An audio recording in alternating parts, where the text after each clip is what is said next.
ለምን አልነገርከኝም? እስካሁን እያስፈራሩክ እንደሆነ ይኸው ቴክስቱ ይኸው አብለሃል። ልጄን ተረጋጋ። ከዚህ በፊት የሚያስፈራራ ሰው ነበር። ምንድነው? ተረጋጋ።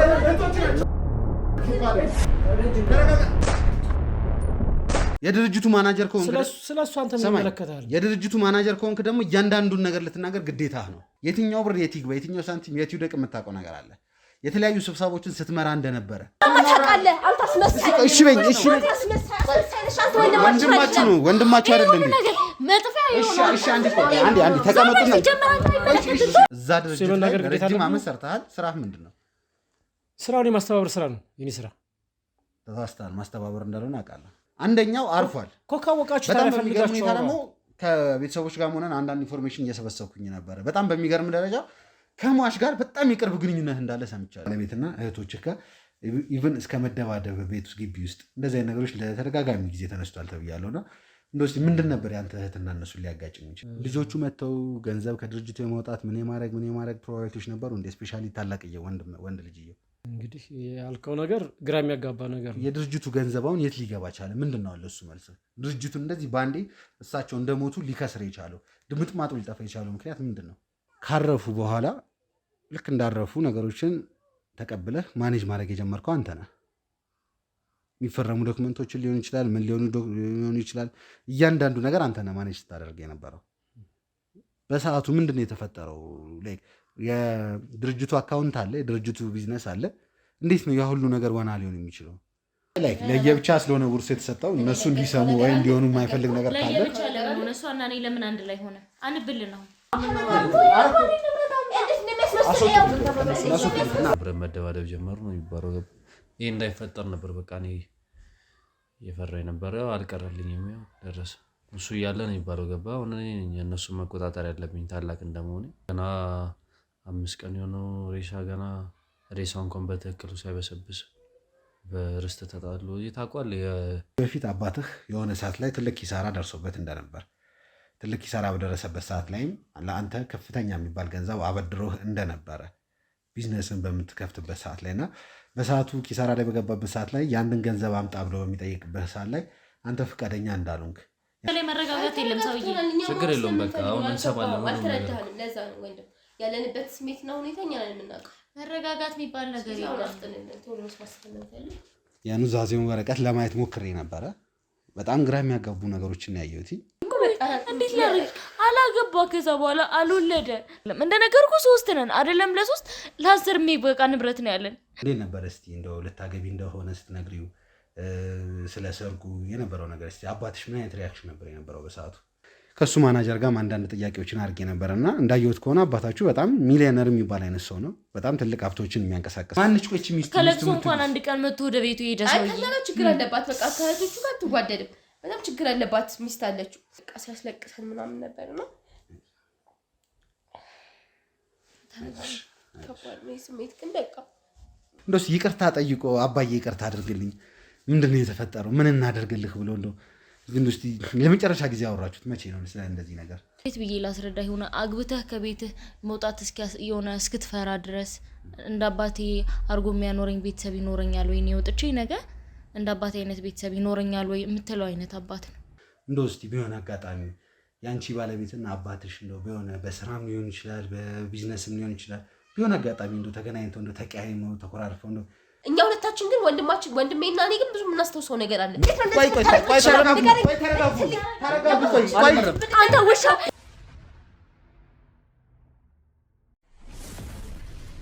ሰላም ውድ የነበልባል ቤተሰቦች እንዴት እንደምን አላችሁ? በያላችሁበት ሰላም፣ ፍቅር፣ ጤና ይሁንልን እንላለን። እንግዲህ ያው የተጀመረውን ኬስ ታውቁታላችሁ። ትልቅ ክትትል የሚፈልግ ነገር ነው ያለው። ነገር በጣም ግራ የሚያጋባ ነገር ነው። በጣም ውስብስብ የሆነ ነገር ነው ያለው። ኮሜንት ላይ ብዙ ነገሮችን አንብቤያለሁ። እንትና ሊሆን ይችላል፣ እንትናን ተከታተሉ የሚሉ ነገሮች አይቻለሁ። እያንዳንዱን ኮሜንት አንድ ባንድ አንብቤ አንድ ባንድ ያለውን ነገር ነው እያደረግኩ ያለሁት። እንግዲህ ዛሬ አብሬያችሁ የምገኘው እኔ ኤርሚያስ ነኝ። ያለውን ነገር አይታችሁታል። መጨረሻ ላይ የነበረውን ነገር አይታችሁታል። እንደ እግዚአብሔር ፍቃድ ሆኖ ምንም አይነት ጉዳት አልደረሰብንም። ባርቆ ነው ሆን ብሎ እህቶቹን ለመጉዳት ወይም እህቶቹ ላይ ለመተኮስ ሳይሆን ባርቆ አንዳንድ ነገሮችን የተፈጠሩት በፈጣሪ ፍቃድ እንግዲህ ሁላችንም ድናል ለማለት ፈልጋለሁ። ኮሜንት ላይ እንዴት ነው እግዚአብሔር አተረፋችሁ እንዴት ሆናችሁ ላላችሁ ሁሉ ማመስገን እፈልጋለሁ። እንግዲህ በፈጣሪ ፍቃድ ሆኖ ማናችንም በጥይት አልተመታንም፣ ድነናል። ቀጥታ ነገሮችን ማስኬድ ስለነበረብን እሱንም ወደሚገባው አካል ወስደን ከዛ በኋላ ወደ ድርጅቱ ማናጀር ብሮቹ የት ሄዱ፣ ማናጀሩ ምንድን ነው የፈረመው፣ ሁሉም ነገር የሚያጠነጥነው ደግሞ ወደ ማናጀሩ ስለሆነ ማናጀሩ ማን ነው፣ ምንድን ነው ማናጀሩ፣ እንዴት ይሄ ነገር ሲሆን እንዴት ዝም ይላል፣ እስካሁንስ ለምን እኔ ጋር ቀርቦ አላወራኝም ወይም ደግሞ ኢንፎርሜሽኑ አልደረሰኝም የሚለውን ነገር ነው እያጣራ የነበረው። ከብዙ ልፋትና ድካም በኋላ ማናጀሩ ያለበት ታውቋል። እንግዲህ ቤቱ አካባቢ ላይ ኦልሬዲ ሰዎችን አሰማርቻለሁ። እስካሁን ከነጋ ጀምሮ አልወጣም። ቀጥታ በመግባት ከክሩ አባላቶች ጋር ሆኜ እያንዳንዱ ነገር አብረን የምናጣራ ይሆናል። አብሬያችሁ የምቆየው እኔ ኤርሚያስ ነኝ። መልካም ቆይታ፣ መልካም ጊዜ።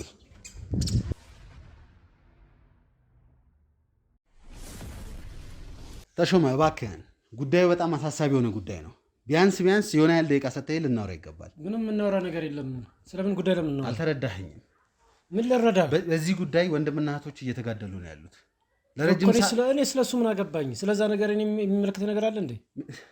እንዴት ይመለከተኛል ይባላል? እየሰራበት የነበረበት ድርጅት የዛ ድርጅት ልጆች ናቸው፣ እርስ በርስ እየተጋደሉ ናቸው እያልኩ ያለው እኮ ራሳቸው በራሳቸው የራሳቸውን ችግር ይፍቱ እንጂ ከኔ ከተሾመ ጋር የሚያገናኘው ነገር ምን አለ? አንተ የምትናገረው ነገር እያንዳንዱ ነገር ይፈታል። በቃ እኔ ምንም አንተ የድርጅቱ ማናጀር ነበር ካደለ ሰማኛለህ። እኔ ምንም ለአንተ የምነግርህ ነገር የድርጅቱ ማናጀር ነበር ካልነበርክም የድርጅቱ ማናጀር ከሆንክ ስለሱ አንተ ምን ይመለከታል? የድርጅቱ ማናጀር ከሆንክ ደግሞ እያንዳንዱን ነገር ልትናገር ግዴታህ ነው። አልናገርም። ምንም የምናገረው ነገር የለም። በተቻለኝ መጠን በትዕግስት ላውራህ እየሞከርኩኝ ነው ያለሁት። ምን አለ መሰለህ ተሾመ፣ ያን የሚያህል ድርጅት አለም ብለው እስካሁን ሲጠብቁ የነበሩ ወንድምና እህት ምንም እንደሌላቸውና አይደለም ምንም አለመኖር ብቻ ሳይሆን የሚኖሩበት ቤት ራሱ በሐራጅ ወጥቶ ተሽጦ ስለምንም ነገር ብታወራ ምንም የምነግርህና ማስረዳህ ነገር የለም። ነገር ምንም ነገር እንደማልነግርህ እያወቅህ ለምን ትደክማለህ? እንደዛ ከሆነ ከዚህ ነገር ጋር ግንኙነት አለህ ማለት ነው። አንተ በምን ጉዳይ የሆነ የደረሰ ገንዘብ ነገር ነው? ቀላል እኮ የሚያሳይ ነገር እኮ ነው። የምትናገረው ነገር የሆነ ነገር እንዳለ ነው አንተ ጋር። ምን አለ? ከድርጅቱ ጋር የሚገናኝ ነገር የለህም? ከስራና ስራ ውጭ ምን የሚኖር ነገር አለ? ለረጅም ዓመት እዛ ድርጅት ላይ አገልግልሃል አላገለገልክም? እሱ የስራ ጉዳይ ነው። የስራ ጉዳይ አይደለም። ሰርተሃል አልሰራህም እዛ ድርጅት ላይ እሱ ለአንተ ማስረዳት እኮ አይጠበቅብኝም አይደል? ትሰማኛለህ ተሾመ? የምታስረዳኝ ነገር እንዳለ ነገር ከወንጀል ሊያወጣህም ሊያስገባህም ይችላል። ምንም የሰራሁት ወንጀል የለም። የሰራው ወንጀል የለም። ምንም ነገር እዚህ ጋር ተመልካቾችን ይዤ የመጣሁት ወንጀል ሰርተሃል አልሰራህም አይደለም። ካልሰራህ ምን ችግር አለ? ልክ ምንም ነገር እንደሌለበት ሰው አስረዳን። ለእኔም አስረዳኝ፣ ለቤተሰቦችም አስረዳኝ። ከማንም ጋር ለማንም ስለ ድርጅቱ የማስረዳት ግዴታም የለብኝም። ማስረዳው ነገር የለም። ስለ ድርጅቱ ከፈለክ ባለቤት ነን የሚሉ አሉ፣ እነሱን ጠይቅ። ከነሱ ጋር ባለቤትየው የድርጅቱ ባለቤት ሁለት እንደሆኑ እናውቃለን። አንደኛው አርፏል እኮ ካወቃችሁ። በጣም በሚገርም ሁኔታ ደግሞ ከቤተሰቦች ጋር ሆነን አንዳንድ ኢንፎርሜሽን እየሰበሰብኩኝ ነበረ። በጣም በሚገርም ደረጃ ከሟች ጋር በጣም የቅርብ ግንኙነት እንዳለ ሰምቻለሁ። የኔ ወንድም አሁንም እየነገርኩ ነው አይደለም? ምንም የምነግርህ ነገር የለም። እባክህ ውጣልኝ። ወዴት ነው የምትወጣው? ተቀመጥና እናውራ። ጉልበት መጠቀም አልፈልግም ተሾመ። ትልቅ ሰው ነው። አንዴ ተቀመጥ ተሾመ። በጣም በትህትና ለማውራት እየሞከርኩኝ አንዳንድ ነገሮችን አጣርቼ ነው የመጣሁት። አባት ነህ፣ ሚስት አለ፣ አንድ የቤተሰብ አስተዳዳሪ ነህ። እሱን እያሰብኩኝ ነው በተሻለ መጠን ተረጋግቼ ላውራህ እየሞከርኩ ያለሁት። አንተን ለመጠበቅ አንተን ለማግኘት ብዙ ድንጋዮችን ፈንቅዬ ነው የመጣሁት። ሰማኛለህ? አንተ እዛ ድርጅት ላይ ከማንም በላይ እውቀቱ አለ። ከማንም በላይ የትኛው ብር የት ይግባ፣ የትኛው ሳንቲም የት ይውደቅ የምታውቀው ነገር አለ። የተለያዩ ስብሰቦችን ስትመራ እንደነበረ ኦልሞስት ከ95% በላይ ከድርጅቱ ጋር ግንኙነት ነገርኩህ እኮ። አሁን ይኸውልህ ስለምንም ነገር የሚያስፈራ ነገር አለ? ለምን እፈራለሁ? አንተ ማነህ እንደዚህ ላስረዳህ የምችለው? ምንድን ነው? ራሴን ላስተዋወቅልህ፣ ኤርሚያስ እባላለሁ። መርማሪ ጋዜጠኛ ነኝ። አሁን እየመረመርኩት ያለው ጉዳይ አንተ የምትሰራበት የድርጅት ባለቤት ካረፈ ከቀናቶች በኋላ ለውርስ ክፍፍል በሚደረግበት ሰዓት ላይ ቀጥታ እኔ ተጠርቼ ይሄ ውርስ ከሌላ ውርስ የተለየ ነገር ነው። ከቀናቶች በፊት ሚሊዮነር ነበረን፣ አባታችን ሚሊዮነር ነው ብሎ የሚያስቡ ልጆች አሁን 5 ሳንቲም እንደሌላቸው፣ 5 ሳንቲም እንደሌላቸው ብቻ ሳይሆን መኖሪያ ቤታቸው ራሱ አባታቸው ሲኖርበት የነበረው መኖሪያ ቤት የእነሱ እንዳልሆነ ኦልሬዲ ተሽጦ ገንዘቡ ሌላ ሰው ጋር እንደሚገኝ፣ ያ ሰው ደግሞ ማን እንደሆነ አይታወቅም። ይህም ማለት ሰማኝ የምናገረው፣ ይህም ማለት ድርጅቱ ላይ የሚገባና የሚወጣውን ገንዘብ ታውቃለህ ማለት ነው። እኔ ስለሱ ጉዳይ አላውቅም። ምንድን ነበር አንድና አንድ እኔ ስራና ስራውን ብቻ መምራት ነው። ስለምትለው ገንዘብ፣ ስለ ንብረቱ ማስተዳደር እኔ ስለሌላ የማውቀው ነገር የለም። ስለዚህ የድርጅቱ ባለቤቶች አሉ። ባለቤት ሄድና አናግር። ያንተ ስራ ምንድን ነው? እዛ ድርጅት ላይ ረጅም ዓመት ሰርተሃል። ስራህ ምንድን ነው? ስራውን የማስተባበር ስራ ነው የኔ ስራ። ተሳስተሃል። ማስተባበር እንዳልሆነ አውቃለሁ። ካወቅከው ለምን ትጠይቀኛለህ? ማናጀር እንደሆንክ አውቃለሁ። ተሾመ ይመስለኛል አንተም ከዚህ ከተልከሰከሰ ወንጀል ጋር የሚያገናኝህ ነገር አለ። ራስን ነፃ ለመውጣት እየሞከርክ አሁን ማስተካከል። እኔ ምንም አይነት ወንጀል ውስጥ የለውም። ምንም አይነት ወንጀል ውስጥ የለበትም። የተሰራም ወንጀል አላውቅም። እኔ ድርጅቱ አንድና አንድ የሚሰራቸው ስራዎች ህጋዊ እንደሆኑ ብቻ ነው እኔ ማቅ ምሰራው እንደዛ ነው። ከዛ ውጭ ስለ ወንጀል የምታወራኝ ነገር ከምታውቀው ነገር ካለ በህግ አግባብ መጠየቅ ነው። በጣም ጥሩ። ከዛ ውጭ እኔ ስለምን ላስረዳ እችላለሁ? በጣም ጥሩ። እንደምታያቸው ከኋሎቼ የህግ አካላቶች ነው ያሉት። እንደተናገርከው ከሆነ ምንም አይነት ወንጀል አላውቅም። ከወንጀል ጋር የተነጋጋ ነገር ካለ ደግሞ በህጋዊ መንገድ ለማስረዳት ዝግጁ ነኝ ብለሃል።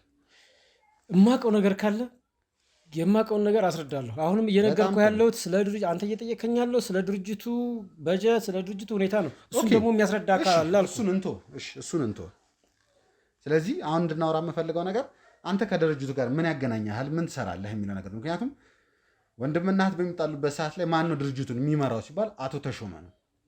የአቶ ተሾመ መኖሪያ ቤት የት ነው ብዬ ነው አፈላልጌ የመጣሁት እዚህ። እኔ እንደ ማንኛውም ተቀጣሪ ድርጅት ውስጥ ተቀጥሬ በወር ደሞዝ የምተዳደር ሰው ነው። በጣም ጥሩ። ስለዚህ ስለ ድርጅቱ አሁን እኔ የምፈልገው በቃ ሌላውን ተወው። እኔ ያው ይገባኛል። ምክንያቱም እዚህ ጋር አንድ ሰው ሞቷል። ከሞተ በኋላ ብዙ ንብረቶች ጠፍተዋል። ማንም ሰው ቢሆን ራሱን አሳልፎ ሰጥቶ የሆነ ነገር ራሱ ላይ እንዲላከክ የሆነ ነገር እንዲል አልፈልግም። እኔ በዋነኝነት አቶ ተሾመ ድጋሚ ላስረዳህ የመጣሁትኝ አንዳንድ ግራ የሚያጋቡ ጥያቄዎች አሉ። አንተን ወንጀለኛ ነህ ወይም ደግሞ አንተን ወስጄ ለማሰር ወይም እዚሁ የምታያቸው የህግ አካላቶች አሉ እነሱ ጋር ወስጄ አንተን ለመስጠት አይደለም የመጣሁት። ኢንፎርሜሽን ልወስድ ነው የመጣሁት። ገባህ? ኢንፎርሜሽን ልወስድ ነው የመጣሁት ማለት ግን የምትደብቀው ነገር ካለ እያንዳንዱ ነገር አፍለጥርጬ ነው የማወጣው ማለት ነው። ስለምንድን ነው የምፈልገው? ወይስ ግልጽ አድርገህ የምፈልገውን ጉዳይ ይሄ ነው ብለህ ተናገር። በጣም ጥሩ። ስለዚህ አሁን ፈቃደኛ ሆነናል፣ ስላለው ነገር ማውራት እንችላለን ማለት ነው። ስለምን ጉዳይ ለውቋ ጉዳዩ ስለምትሰራበት መስሪያ ቤት ብቻ ነው። ቀድሞ ባነሳው ጉዳይ ላይ ከሆነ አሁንም የሚሰጠው መረጃ የለም። ምንም መረጃ ስለሌለ አቶ ተሾመ እኔ ከአንተ የምፈልገው ስለምትሰራበት መስሪያ ቤት ኢንፎርሜሽን ብቻ ነው። ስለሱ ማውራት እንችላለን። ምን መረጃ ነው የምፈልገው? በቃ በጣም ጥሩ። እሱ አንዳንድ እያደረኩኝ እጠይቅሃለሁ ማለት ነው። እዚች ጋር ምንም የሚያስፈራህ ነገር ምንም የሚያስደነብረ ነገር ሊኖር አይገባም። ያው ያለውን ሰው ስታይ የሆነ ነገር ግብግብ የሚፈጠር ወይም ደግሞ ከሰውዬው ጋር የተገናኘ ነገር ወንጀል አንተ ላይ ለማላከክ ምን ሞክር መስሎ ከሆነ በፍጹም ተሳስተሃል።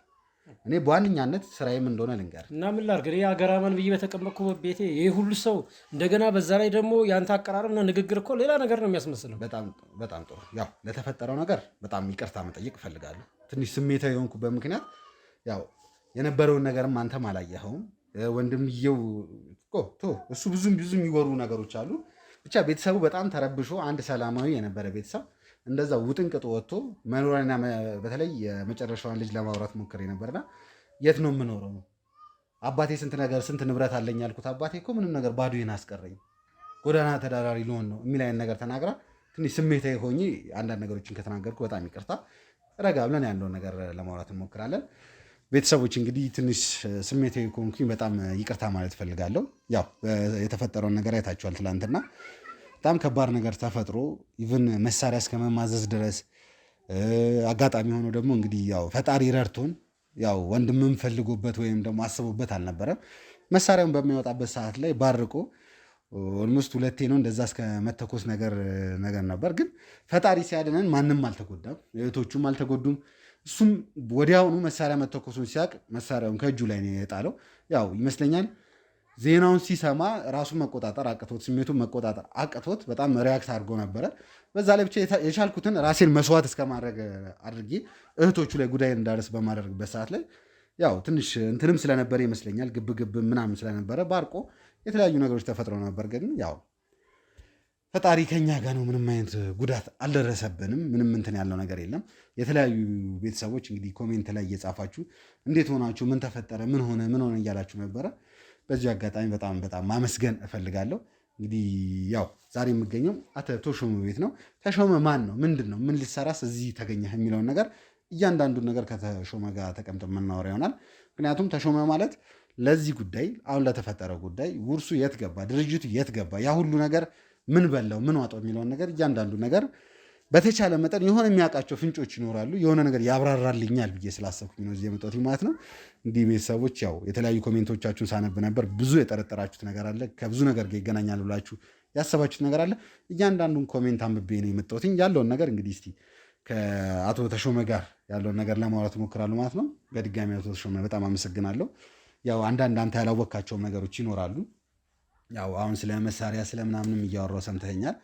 በጣም በሚገርም ሁኔታ ውርሱን በማነብበት ሰዓት ላይ ከውርሱ ጋር የተገናኘውን ነገር በምናወራበት ሰዓት ላይ ልጆቹ ምንም አይነት ውርስ እንዳልደረሳቸው፣ ምንም አይነት ነገር እነሱ ጋር እንዳልገባ የተለያዩ ነገሮች የደረሰው እና ይህ ነገር በጣም በጣም አሳሳቢ ነገር ነው። በጣም ወንድ ልጅ የሆነ ነገር ይዟል።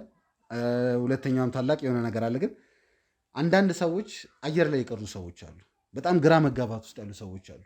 ገና አባታቸውን ቀብረው ገና መቃብሩ ራሱ በስነስርዓት ሳይስተካከል ነው ቤተሰብ ውስጥ ያሉ ጦርነት የተነሳውና ያንን ነገር ደግሞ ለማብረድ ያንን ነገር ለማስተካከል ነው እዚህ ጋር የመጣሁት እና እስቲ አቶ ተሾመ ያው ከመጀመሪያ ለመጠየቅ ያህል እስቲ ያው ስምህ አቶ ተሾመ ነው ያለውን ነገር አስታውቂያለሁ።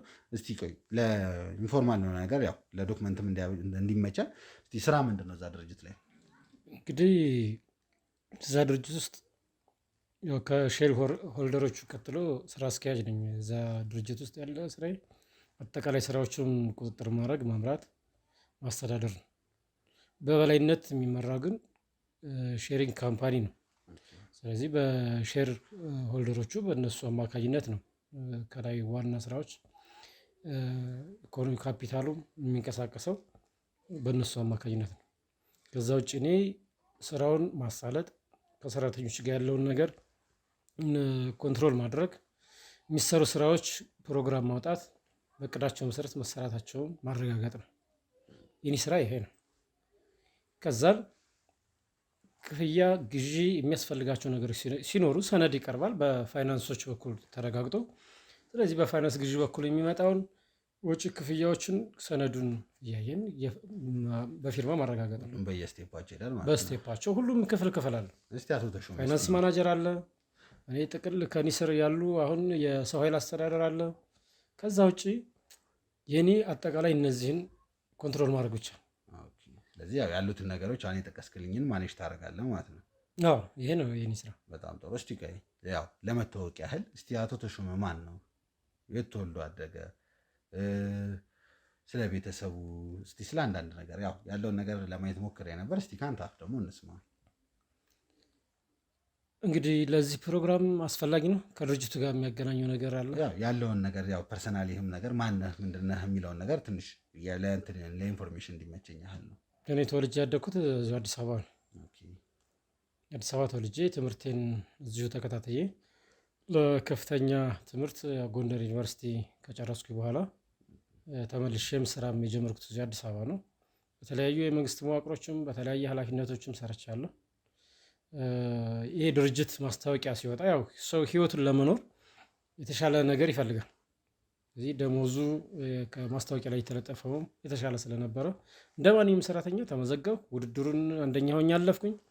የተሻለ የስራ ልምድ፣ የትምህርት ዝግጅቴ በተሻለ ስለነበረ በዛ አለፍኩኝ። ስለዚህ ከመንሰል ውስጥ አሁን ወደ 10 ዓመት አካባቢ ድርጅቱ ከገባሁ። እንዴት ነው እስቲ ልክ ከዩኒቨርሲቲ ግራጁዌት እንዳደረግህ ቀጥታ ወደዚህ ድርጅት ነው የገባኸው ወይስ ከዛ በፊት ያስተዳደርካቸው ድርጅቶች አሉ? ወደዚህ ድርጅት አልገባሁም።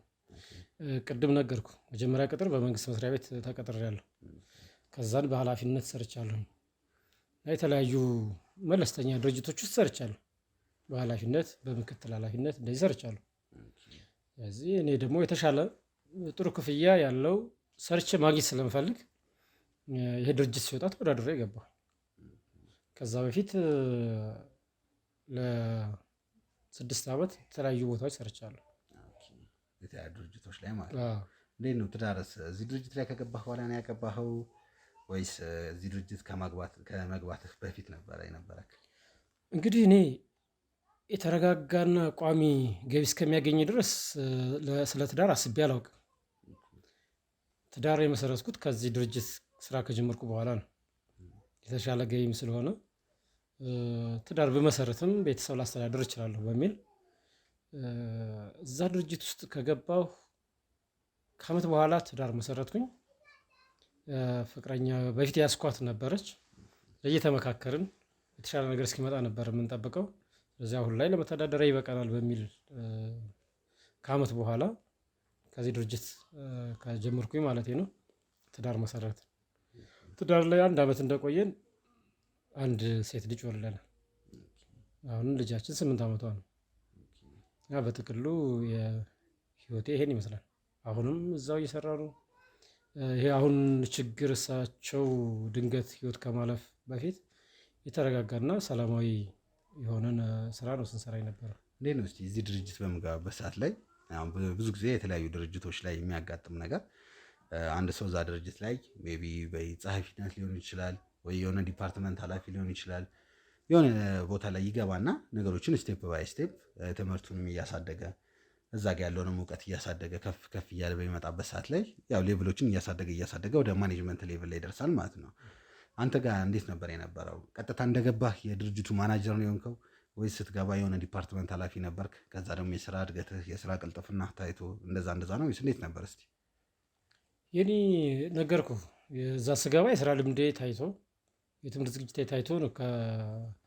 የመጀመሪያ ዲግሪን ጎንደር ዩኒቨርሲቲ ነው የጨረስኩኝ።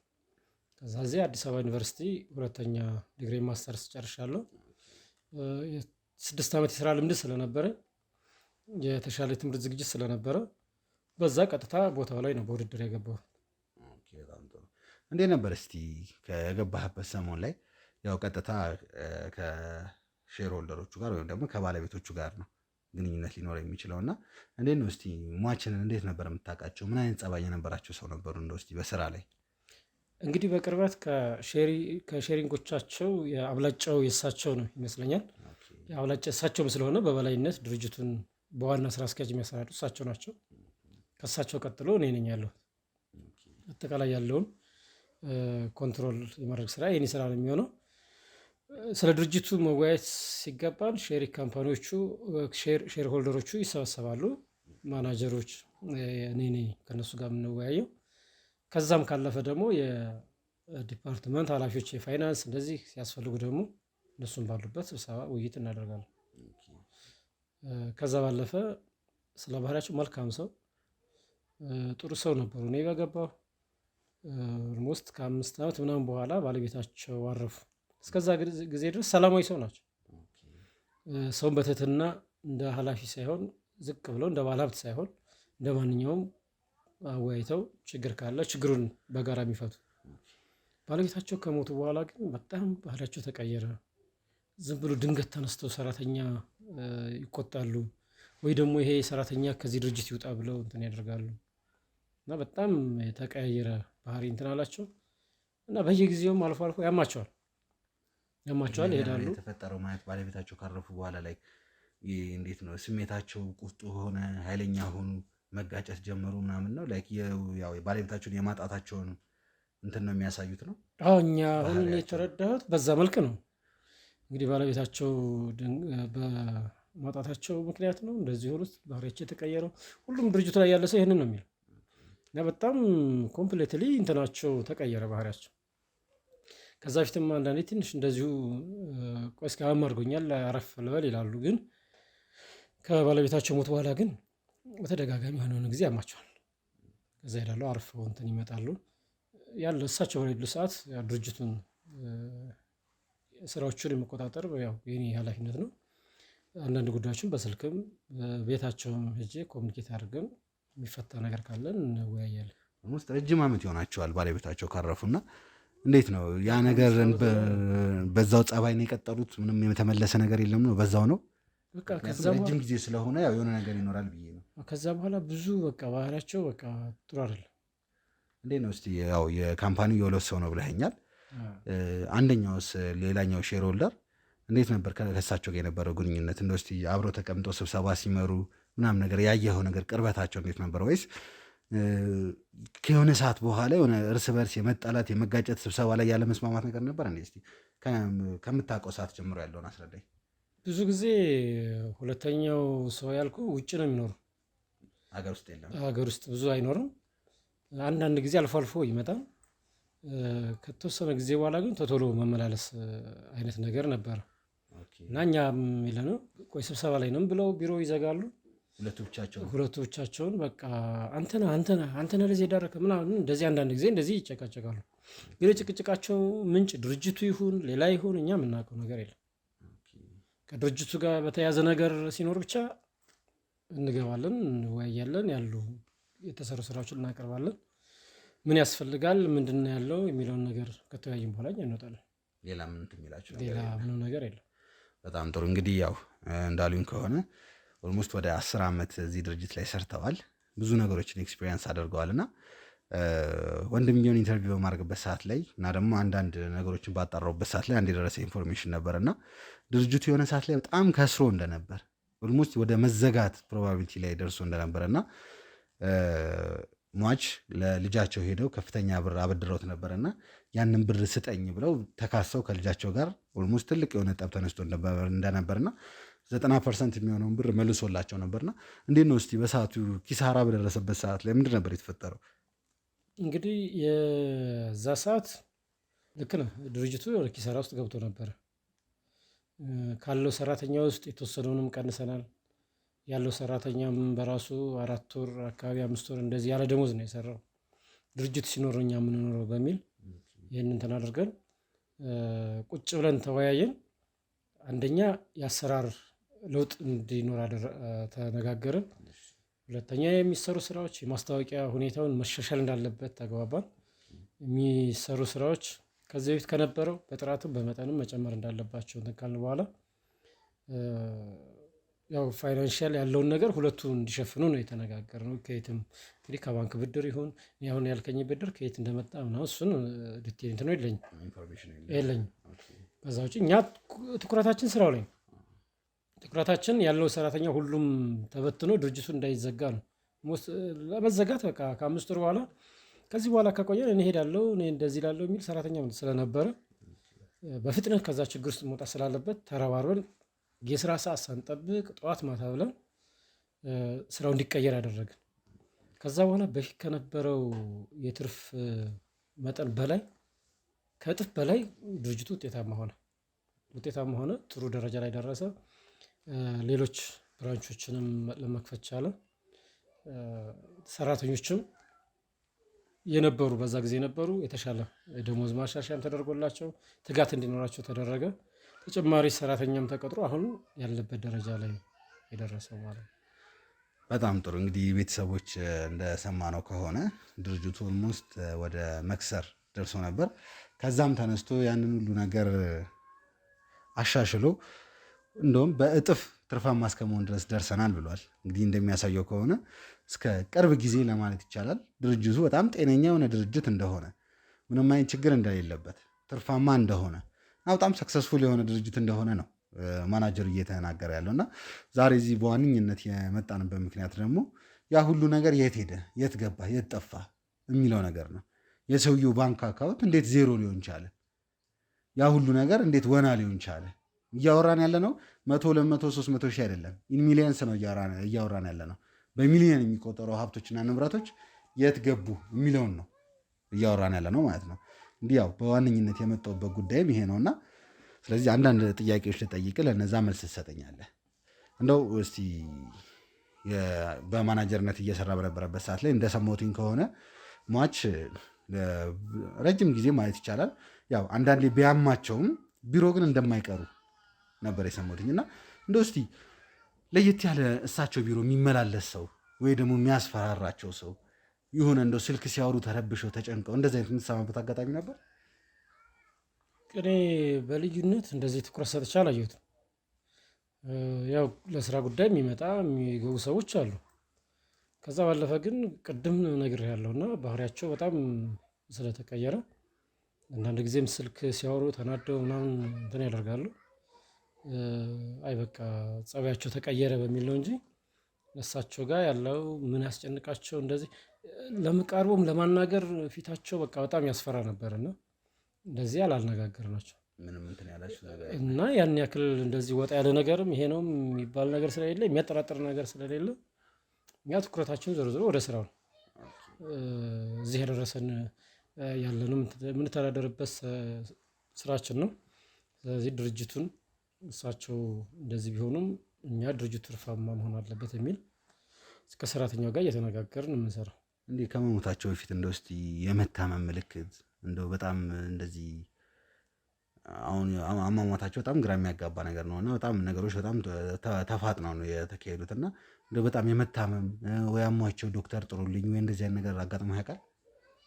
አይ በፊት አሁን አድርጎኛል ይላሉ። በራሳቸው ብዙ ጊዜ ጠንካራ ናቸው እና በራሳቸው ሄደው ትንሽ አረፍ ይመጣለሁ ነው የሚሉት እንደዚህ እንጂ ይህን ያክል እንትን ያለ የለም።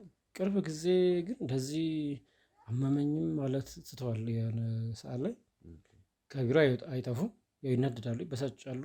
ግን ና እስኪ ይሉኝና ስለ ስራው እንደዚህ ነው በቃ እናወራለን፣ በቃ ወደ ስራ ይሉኛል፣ እሄዳለሁ።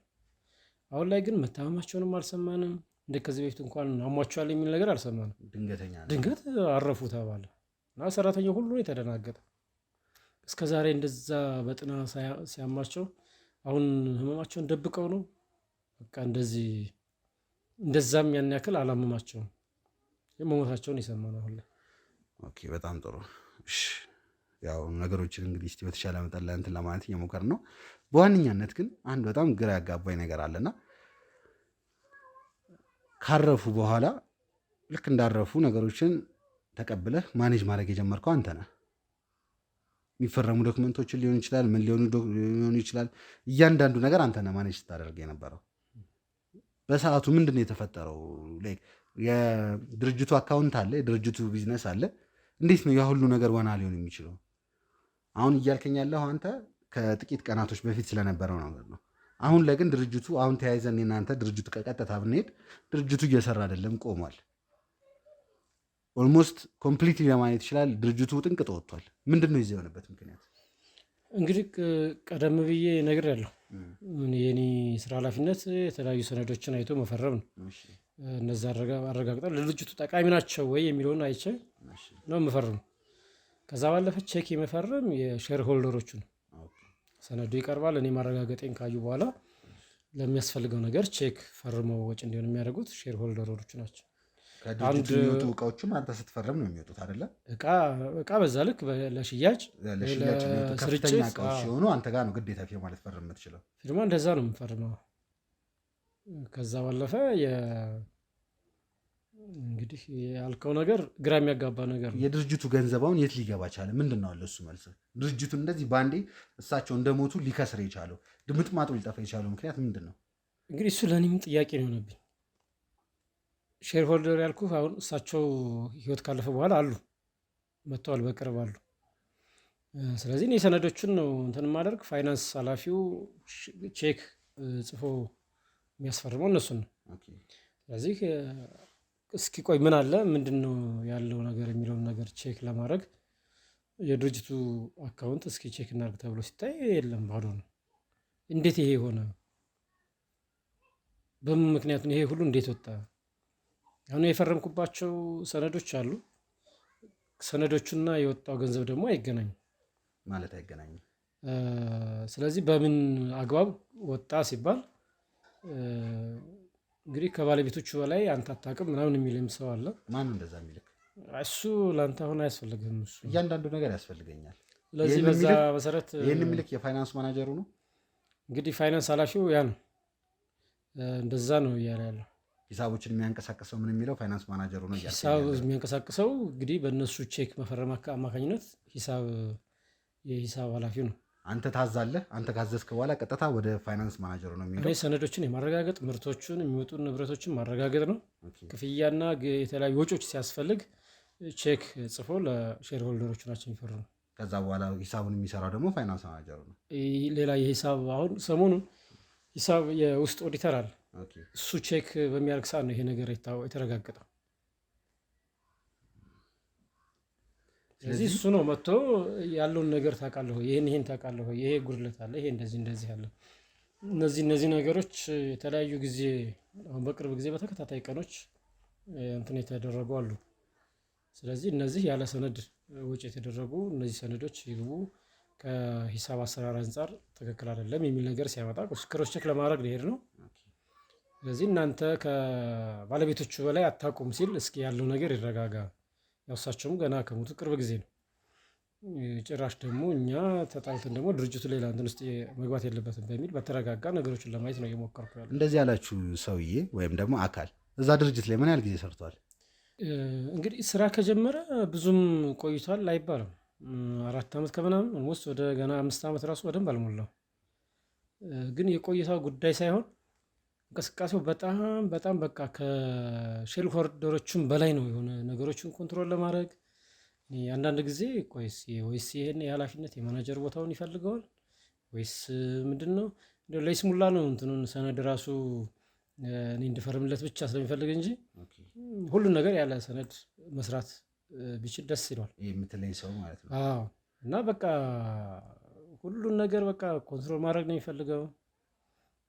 ያንዳንዱን ነገር እሱ ሳያውቀው እንዲፈጸም የሚፈልግ ነገር በቃ እንደሌለ ነው እንትኑ የተረዳሁት እንደዛ ነው። ነገር ግን እኔ ከግንኙነቴ ዞሮ ዞሮ ከሼር ሆልደሮቹ ጋር ነው።